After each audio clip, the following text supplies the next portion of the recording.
আসসালামু আলাইকুম প্রিয় ভিউয়ার্স, আশা করি সকলেই ভালো আছেন। আলহামদুলিল্লাহ, আমিও ভালো আছি। দোয়া করি আপনারা সকলেই ভালো থাকেন, সুস্থ থাকেন। মহান আল্লাহ তাআলা আপনাদের সকলের মনের বাসনা পূর্ণ করুক। যাই হোক, আসি মূল আলোচনায়। আজকের যে ভিডিওটা, এই ভিডিওটা হচ্ছে মালয়েশিয়ায় ভিসা রিনিউ কত টাকা, কতদিন পর পর ভিসা রিনিউ করতে হয়, এই বিষয়টা নিয়ে আলোচনা করব। আশা করি পুরো ভিডিওটা A to Z, first to last আপনারা ধৈর্য সহকারে ভিডিওটা দেখবেন এবং বুঝবেন। যদি ভিডিওটা স্কিপ করে দেখেন, আপনার হয়তো এমন কোনো গুরুত্বপূর্ণ কথা আপনার এই স্কিপের কারণে বাদ যাবে। সুতরাং আপনি পুরোপুরি ভিডিওটা ধৈর্য সহকারে দেখেন। যাই হোক, আমরা জানি প্রবাসের প্রত্যেকটা কান্ট্রিতে কিন্তু ভিসা রিনিউ করতে হয়। আপনি যদি ভিসা রিনিউ না করেন, সেক্ষেত্রে কিন্তু আপনি ওই দেশের জন্য অবৈধ হয়ে পড়বেন। বিভিন্ন আরব কান্ট্রিতে শোনা যায় 2 বছর 3 বছর পর পর ভিসা রিনিউ করতে হয়, মানে একটা ভিসার মেয়াদ থাকে 2 বছর অথবা 3 বছর। সেক্ষেত্রে মালয়েশিয়ার দিক দিয়ে সম্পূর্ণ সেটা ভিন্ন। মালয়েশিয়ায় আপনি ভিসা রিনিউ করতে পারবেন 1 বছরের জন্য। এই 1 বছরের মাথায় পুনরায় আবার আপনি ভিসা রিনিউ করতে হবে। সুতরাং মালয়েশিয়াতে বিভিন্ন সেক্টরে বিভিন্ন রেটে আপনি ভিসা রিনিউ করতে হবে। যদিও মালয়েশিয়ার সরকারের নির্দিষ্ট ফিক্সড একটা রেট আছে, সেক্ষেত্রে বিভিন্ন এজেন্সি আপনার কাছ থেকে কত নিবে না নিবে এটা এজেন্সির একদম ব্যক্তিগত বিষয়। আমি এই বিষয়ে কথা বলতে চাই না। আপনি যদি কনস্ট্রাকশন সেক্টরে কাজ করেন, আপনি যদি অরিজিনাল কনস্ট্রাকশন কোম্পানির আন্ডারে কাজ করেন, সেক্ষেত্রে ভিসা রিনিউ করার দায়িত্ব হচ্ছে কোম্পানির। এমনকি মালয়েশিয়ার প্রত্যেকটা ভিসার মেয়াদ থাকে 1 বছর। এই 1 বছর পার হলেই কিন্তু আপনি পুনরায় আবার ভিসা রিনিউ করতে হবে। আপনি যদি কোম্পানির আন্ডারে, একটা কনস্ট্রাকশন কোম্পানি, সরাসরি কোম্পানির আন্ডারে কাজ করেন, আপনার ভিসা রিনিউ করার দায়িত্ব হচ্ছে ওই কোম্পানির। আপনার ভিসার ব্যয়ভার, রিনিউ করার ব্যয়ভার বহন করার দায়িত্ব হচ্ছে ওই কোম্পানির। সেক্ষেত্রে আপনি যদি হাতে পাসপোর্ট এবং ভিসা নিয়ে অন্যত্র কনস্ট্রাকশনের কাজ করেন, ভিসা রিনিউর সম্পূর্ণ টাকা আপনাকেই পে করতে হবে। এক্ষেত্রে আপনি 4000 রিঙ্গিত থেকে 4700 রিঙ্গিত পর্যন্ত ভিসা রিনিউর টাকা আপনি নিজেই পে করতে হবে।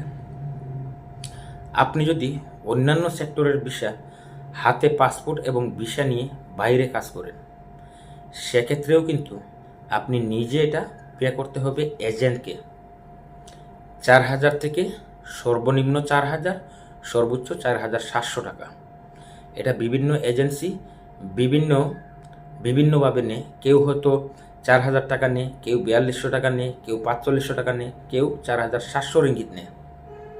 এটা এজেন্টের যার তার ব্যক্তিগত বিষয়। তো হাতে পাসপোর্ট নিয়ে যদি, ভিসা নিয়ে যদি আপনি বাহিরে কাজ করেন, সেক্ষেত্রে আপনি এই টাকাটা প্রতি বছরে বছরে ভিসা রিনিউর জন্য আপনাকে দিতে হবে। এই গেল যারা হাতে পাসপোর্ট নিয়ে কাজ করেন।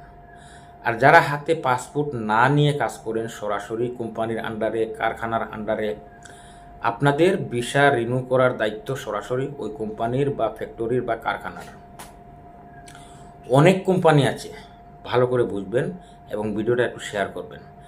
ভিডিওটা ভালো লাগলে একটা লাইক করবেন, আপনার কিছু জানার থাকলে কমেন্ট করবেন। অনেক কোম্পানি আছে, যদিও সরাসরি আপনি কোম্পানির আন্ডারে, ফ্যাক্টরির আন্ডারে, কারখানার আন্ডারে কাজ করতেছেন, তারপরেও অনেক কোম্পানি আছে আপনার স্যালারি থেকে বা আপনার কাছ থেকে আংশিক একটা টাকা কেটে নিবে ভিসা রিনিউ করার জন্য। সে কত টাকা নিবে সেটা কোম্পানির ব্যক্তিগত বিষয়। 500 টাকা নেক, 2000 টাকা নেক, 1000 টাকা নেক, সব কোম্পানি সমান না, কিন্তু সব কোম্পানি নেয় না। কিছু কিছু কোম্পানি আছে আপনার কাছ থেকে কিছু ভিসার টাকা কেটে নিবে, প্রতি বছর ভিসা রিনিউ করার জন্য কিছু টাকা কেটে নিবে।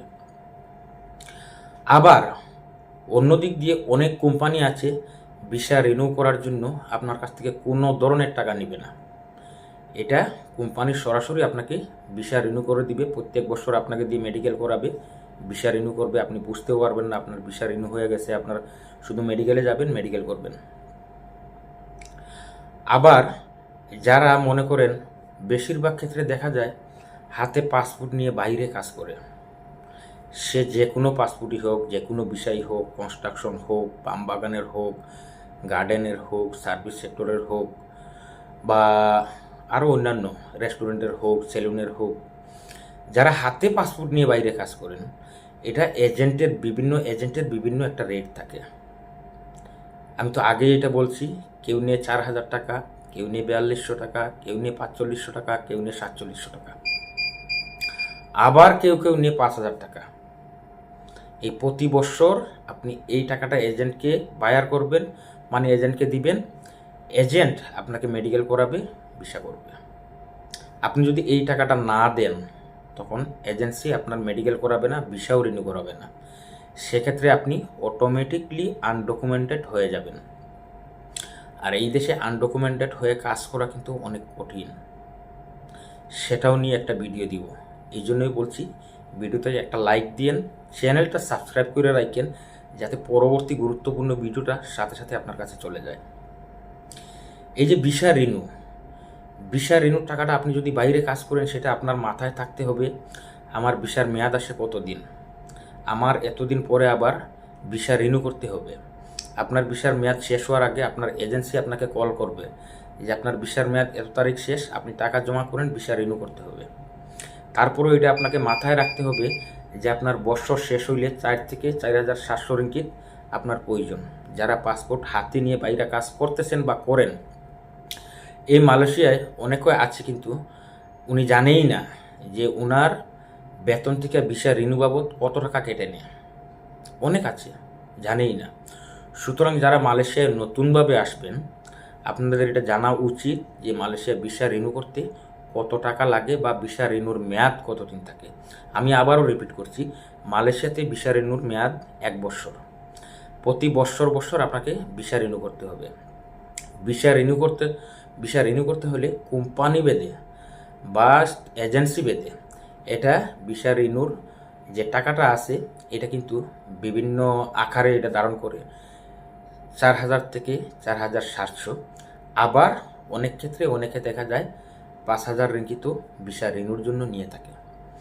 যাই হোক, আজকের এই ভিসা রিনিউর ব্যাপারে যদি কারো কোনো প্রশ্ন থাকে, অবশ্যই কমেন্ট করবেন, ভিডিওটা একটা শেয়ার করবেন, টাইমলাইনে রেখে দিবেন। কিছু গুরুত্বপূর্ণ ভিডিও আছে, বা আমার প্রত্যেকটা ভিডিও কিন্তু একজন প্রবাসী হিসাবে, আপনি যে দেশেই থাকেন না কেন, আপনার কাছে কিন্তু আমার মনে হয় অনেক গুরুত্বপূর্ণ এই ভিডিওগুলো। তা আপনি শেয়ার করে টাইমলাইনে রেখে দিতে পারেন, বা শেয়ার করে আপনি অন্য কাউকে জানিয়ে দিতে পারেন যে এই যে ইনফরমেশনগুলো খুবই গুরুত্বপূর্ণ, নতুন প্রবাসে যারা আসবেন তাদের জন্য অনেক উপকার হবে। সবাই ভালো থাকবেন, সুস্থ থাকবেন, পরবর্তী ভিডিওর জন্য অপেক্ষা করুন। আসসালামু আলাইকুম।